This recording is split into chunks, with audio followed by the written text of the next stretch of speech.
Titans.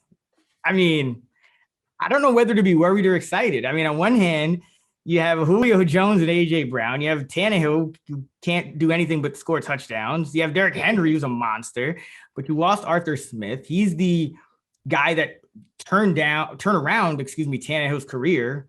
Tannehill 55 touchdowns and 26 starts over the past 2 seasons under Smith. He's gone.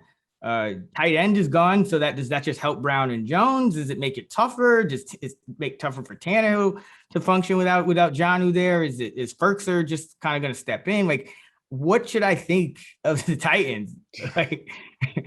Well, Mr. Oilers, man, you tell me.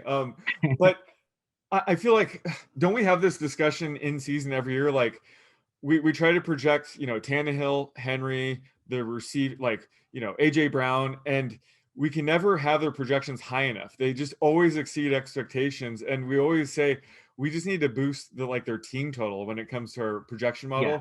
Like, they always overachieve. So I'm always careful now when I'm projecting the Titans to not underrate them a little bit. So, when they get Julio Jones, I'm very bullish on this offense. I think Ryan Tannehill has proven that he is not regressing towards any sort of mean. I'm still projecting him, to rush for a touchdown 7.5% of the time, which is just crazy when Derrick Henry's there. So I'm loving this offense. I think Todd Downing should keep it pretty similar to what we saw under Arthur Smith. So I think we'll see a lot of play action using Derrick Henry to set that up. I just love this. And I think, Julio Jones, his addition, I think that kind of helps AJ Brown. I think AJ Brown, he doesn't need a ton of targets to put up value. We've seen that in his short career so far. So I think Julio Jones will help draw some attention away from the defense. AJ Brown will put up big numbers.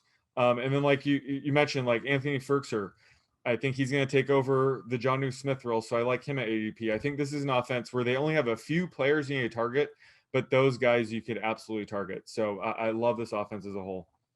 Yeah, I think Julio is going around wide receiver 13, 14. I think I'd rather get him as more of a mid-range to low end wide receiver 2, just because I think you see guys decline at this age. I still think he'll be, a top 20 guy if he's healthy, but we did see him struggle with that hamstring injury. He was on the injury report 9 times, missed 7 games. I think Brown's kind of locked in. I think, it's whatever he loses from Julio taking away targets, I think he gains right back in the fact that they lost so many other guys. Downing was 15th in pass attempts his 1 year as a coordinator. The Titans have been essentially bottom 5, so they could actually throw a little bit more.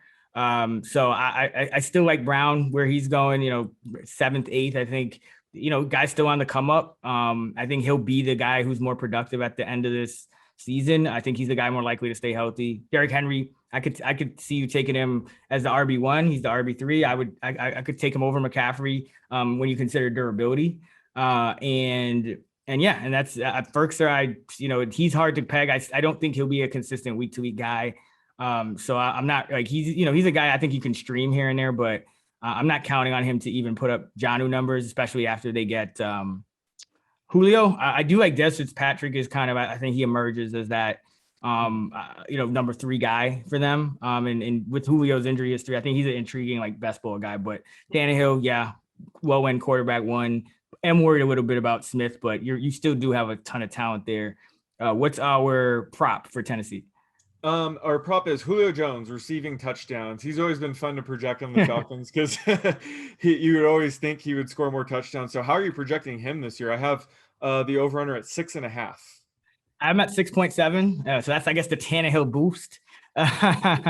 Tannehill 55 touchdowns in 26 starts. That's 3 more than Matt Ryan in 5 more starts for Ryan. So Tannehill is 55 in 26 starts over the last 2 years. Ryan through 52 in 31 starts. So, hopefully the Smith loss doesn't affect him too much. Julio, I still worry about him in the red zone. I'm so intrigued to see Julio in the red zone, because from 2013 to 17, he was 11 of 68 touchdowns to red zone targets.